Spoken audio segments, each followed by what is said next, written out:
A baby's born. Wrap up a baby gift of $5,000, will ya? What? At Sophia's carefree tone, I couldn't help but exclaim aloud. It's been years since I've been in touch with Sophia, after what happened, and yet she wants to be celebrated? That's just crazy. When I told my husband Noah about this, let's both go and give a baby gift, he surprisingly said. Unbelievable. But Noah seemed to have a plan, so I ended up going with him to Sophia's house. A reunion with Sophia after such a long time, we greeted her with smiles and congratulations. Congratulations on your baby, Sophia. This is our gift for the baby. Noah, smiling, handed her a piece of paper. The moment she saw it, Sophia's face changed. What is this? Sophia turned pale. It's nice to see you again, Mrs. Jones. With that, Noah took off his hat and smiled cunningly. Seeing Noah clearly, Sophia's eyes widened in shock. You are... And she began to tremble pitifully. My name is Harper Thomas, just turned 30. My husband is the 35-year-old Noah, and our recently 4-year-old daughter Charlotte.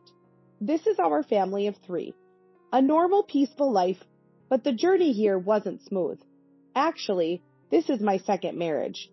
My first marriage goes back about 5 years. Charlotte is the child of my ex-husband Elijah. Elijah is remarried, just like me. His wife is my younger sister Sophia. Sophia, 29, a year younger than me. Being close in age, we should have stayed on good terms as adults. But I haven't been in touch with Sophia for a long time. After what happened, it's natural. People who don't know the situation say things like, sibling fight? Make up soon. However, what Sophia did to me isn't something easily forgiven.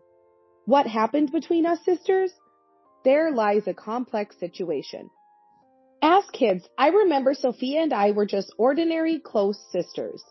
The change began to show maybe when Sophia entered middle school.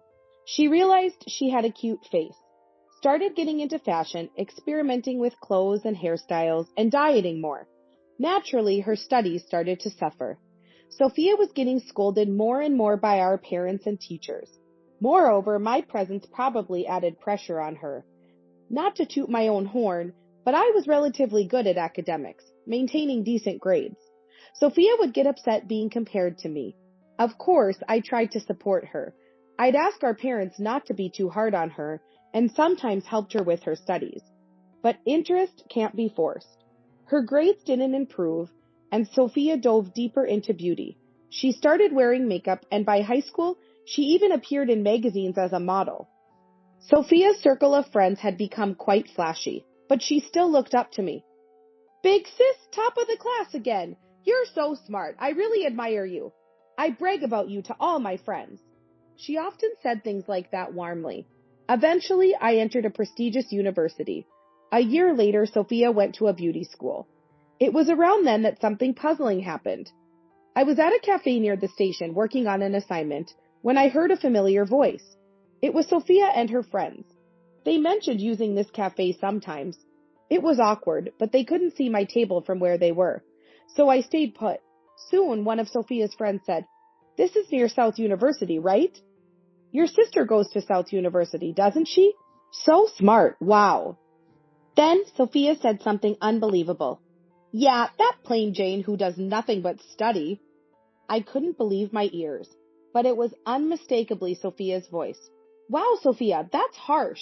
Are you two not close? Not at all. We get along fine superficially, but she doesn't care about fashion, just studies all day, and is honestly so uncool. Even if we meet in town, I'd never want her to talk to me. She's happy getting praised by teachers and parents for her studies, no matter how uncool she looks. Laughing, Sophia said, Ha ha ha. I was frozen, unable to move. I never knew Sophia thought of me that way. Shocked and angry, I was dumbfounded. I came home much later than usual. Sophia was her usual self. Hey, big sis, welcome back. You're late. Studying at the library again? You're such a hard worker. I was confused. Which was the real Sophia? But I didn't have the courage to confront her about what I heard. So our days continued superficially unchanged. My heart remained clouded. That's partly why, after graduating from university and getting a job, I decided to move out of my parents' house. After that, I hardly saw Sophia. Time passed and I turned 25. Around this time, I was set to marry Elijah, a college classmate. We reconnected at an alumni meeting and hit it off. Elijah was an ordinary employee, but his family owned a lot of land in prime urban locations. In other words, he was from a wealthy family. However, that didn't matter to me. I was attracted to Elijah's generous personality. With our wedding approaching, I went back home to introduce Elijah. Of course, Sophia was there. Sophia, now a working adult, had become an esthetician. She must have been really into beauty. Her makeup, style, and fashion were perfect, like a model's. I was nervous at first, but Sophia laughed freely and congratulated us as before. My heart gradually warmed to Sophia again. Maybe back then, Sophia was just a moody teenager. Time has passed and we've both grown up. I convinced myself of that. Soon, Elijah, Sophia, and I, being close in age, became good friends. Sometimes the three of us would hang out together. It would have been tough for Elijah if Sophia and I were still awkward. This is good. After marrying Elijah, I quickly got pregnant. I decided to give birth near my parents' home. So I discussed with my parents and started visiting a hospital nearby. It was a busy time. I had severe morning sickness and had to be hospitalized for a while. My parents visited, but I rarely saw Elijah or Sophia. But I was too ill to worry about that. I didn't have the luxury to worry about others. Looking back, I wish I had paid more attention. Maybe then I would have noticed. And then I went into labor. A healthy baby girl was born. Her name is Charlotte. But my health took a while to recover, so I stayed at my parents' home for some time. Elijah, busy with work, didn't visit, only sending messages and calling. Eventually, my health improved bit by bit. Finally, I could return to Elijah's home. What would Elijah say when he saw the baby? Thinking lightheartedly, I opened the door. Elijah, I'm home. No answer.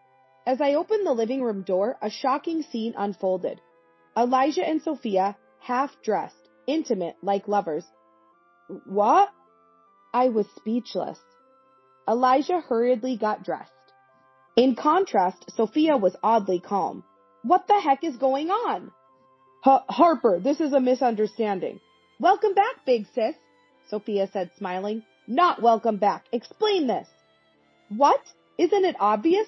We're in a relationship like this, Sophia nonchalantly said, wrapping her arm around Elijah's. My head was pounding. What was Sophia talking about? Resigned, Elijah apologized. I'm sorry. What's that?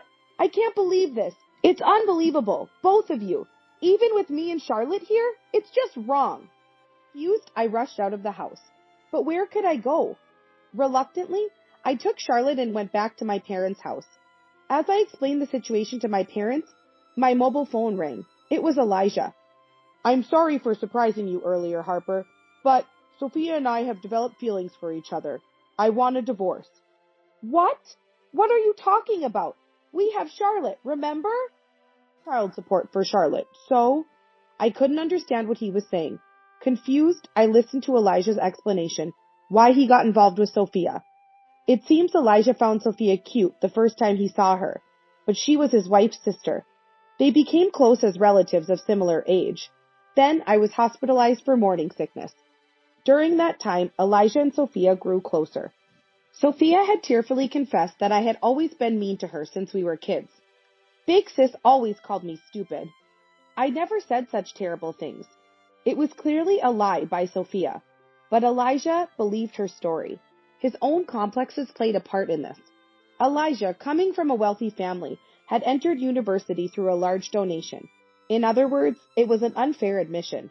He hadn't gotten into the prestigious university on his merit. These complex feelings made him feel inferior to me, who entered through general admission. This background led Elijah to empathize with Sophia. He believed her story and became disappointed in me. You're smart and responsible, sure, but that doesn't mean you should belittle Sophia. I'm disappointed in you. Marrying such a mean-spirited woman was a mistake. What are you talking about? That's a lie by Sophia. Don't believe it. No, I'm not being fooled. I'll sign the divorce papers and send them to you. Wait a minute. Listen to me. My cries were in vain as the call ended. Unbelievable. He believed such lies. I was stunned. A few days later, overwhelmed by everything, I came down with a fever. My parents, knowing everything, comforted me and took care of Charlotte. How pathetic. I need to recover quickly and sort out this mess. While I was thinking this, the entrance door opened.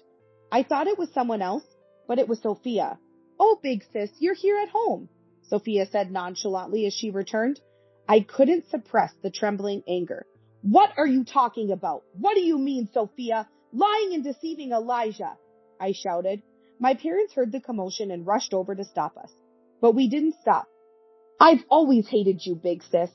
Sophia spoke in a lower tone than usual, slowly. Just because you were good at studies, you received all the love and expectations. I couldn't stand it. So, I wanted to take away what was most important to you. The house fell silent at Sophia's confession. I couldn't believe Sophia had such thoughts. Anyway, focusing on beauty paid off. Elijah is just a typical man.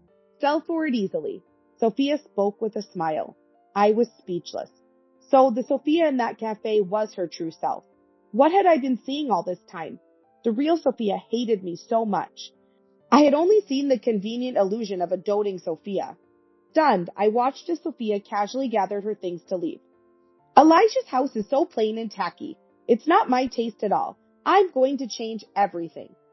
Apparently, she planned to stay at Elijah's house. Despite my parents' attempts to stop her, Sophia left briskly.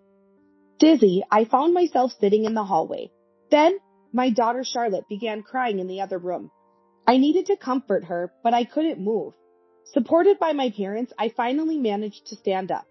I don't remember much after that. All I knew was I didn't want to see Elijah and Sophia's faces.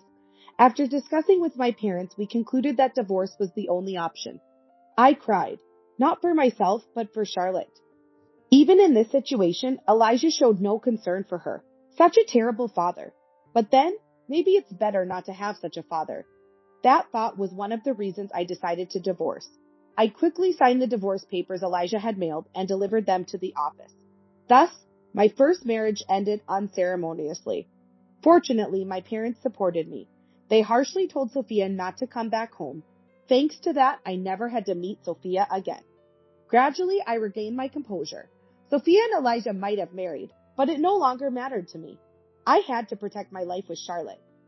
Time passed. Luckily, my workplace was within commuting distance from my parents' home, so I didn't have to change jobs. I worked hard, desperate. Although the alimony from the divorce trial was paid without delay, I was a single mother. I had to save as much money as possible. I was a bit anxious. My friends might have noticed. One day, a friend suggested introducing me to a man she knew. Initially hesitant, I agreed to meet him, assured he was a sincere person. His name was Noah Thomas, 5 years older than me, tall and well-built. I thought he'd be intimidating, but he was surprisingly serious and kind. Busy with work, he hadn't had much luck with women before. We were naturally drawn to each other. Charlotte warmed up to him as we spent time together. Then, one day, Noah said he wanted to protect Charlotte and me. I cried, moved by his words. Later, we got married. Now we live a simple but happy life as a family of 3. I thought I had nothing to do with Sophia anymore. But then one day, relaxing at home, my mobile phone rang. Instinctively, I answered. Big sis, how are you? Hearing Sophia's voice, I trembled. I should have checked the screen before answering. Too late for regrets. What do you want? I replied as coldly as I could. I didn't want any more disturbances in my peaceful life. Then, Sophia cheerfully said, a baby's born. Wrap up a baby gift of $5,000, will ya? What? After years of no contact, her expecting a celebration was absurd. And $5,000? No less? Ridiculous. I was outraged, but Sophia, unconcerned, continued talking about her life. She'd continued as an esthetician and opened her own salon about 3 years ago. The land and building for the salon were borrowed from Elijah's parents, located in a prime area. She bragged about how successful it was. Just a boastful story. I quickly ended the call, fed up with her self-centeredness. Unbelievable. How could she call so insensitively? I was seething with anger. That night, when Noah came home late from work, I immediately told him about it.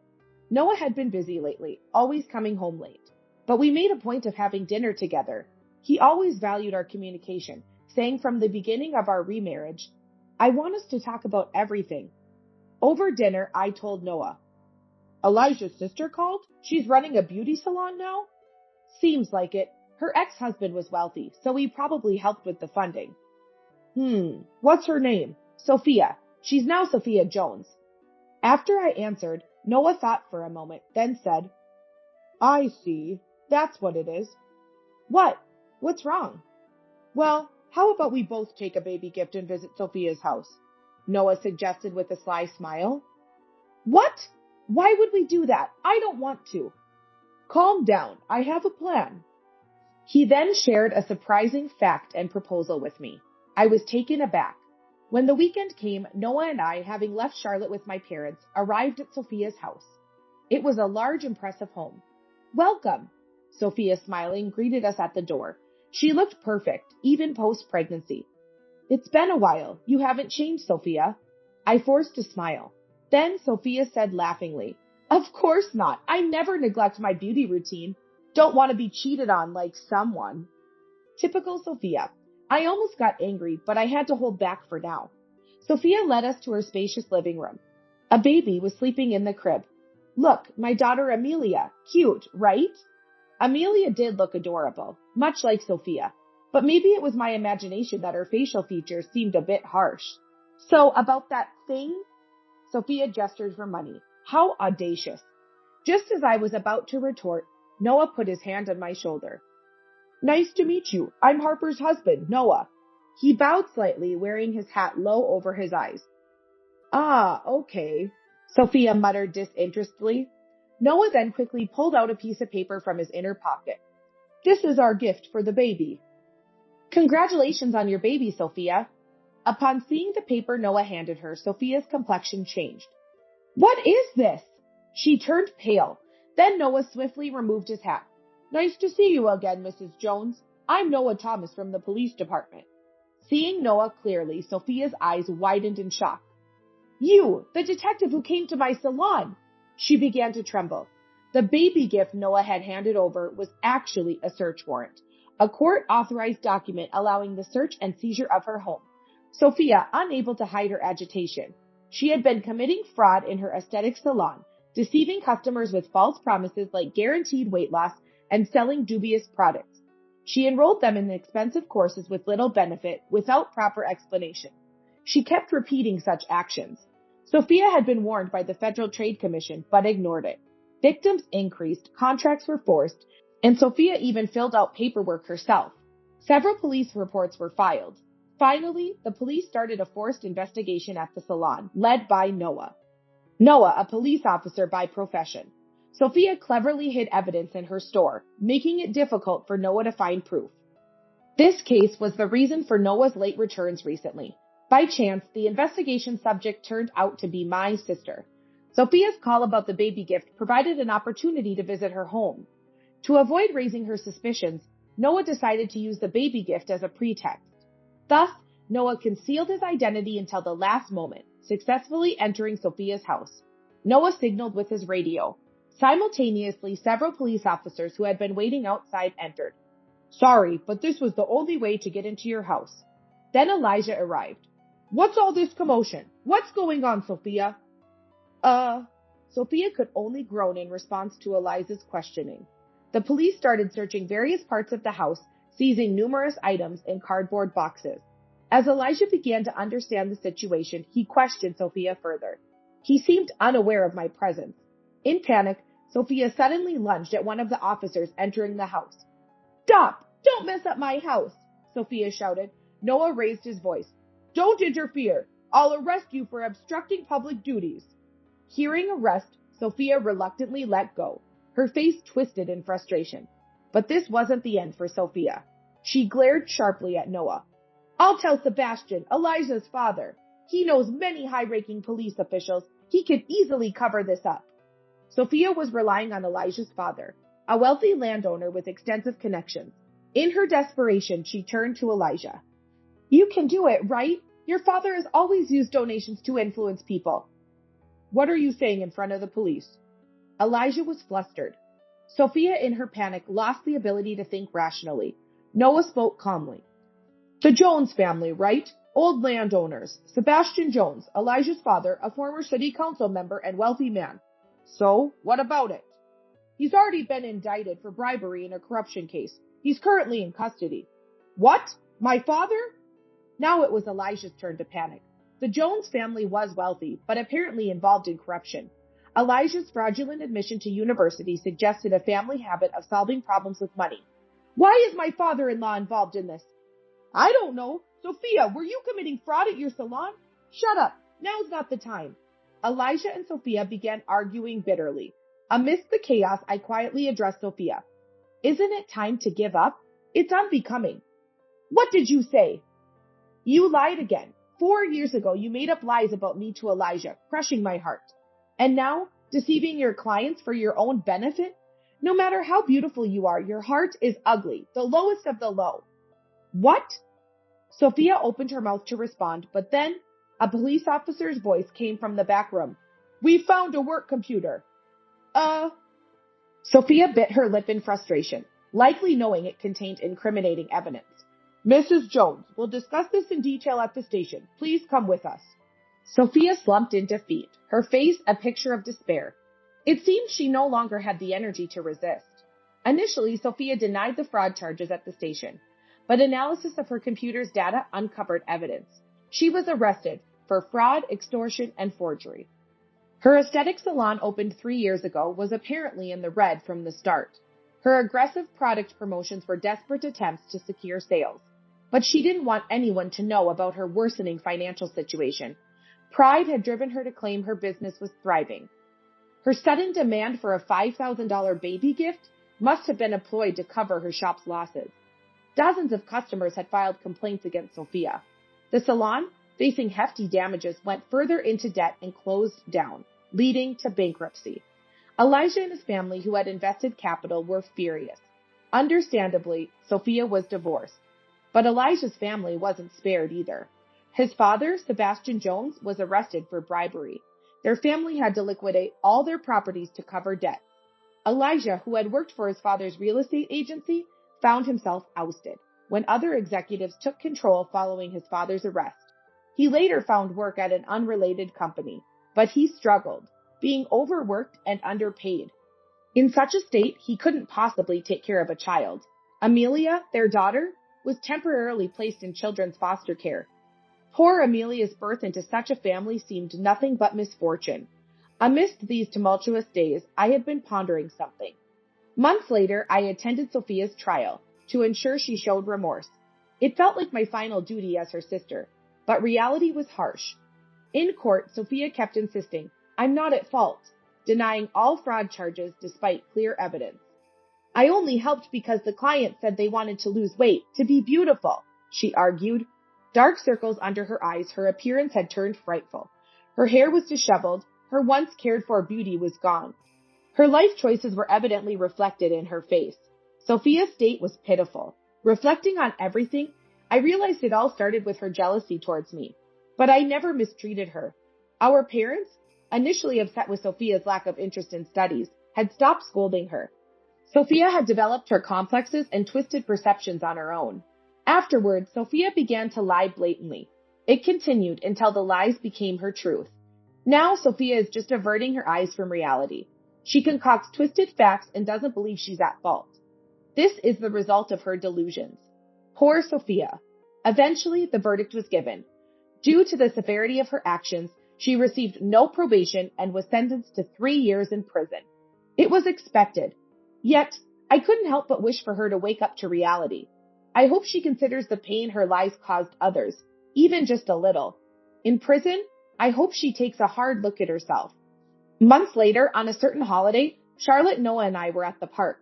We spread a leisure sheet on the grass, enjoying a light picnic.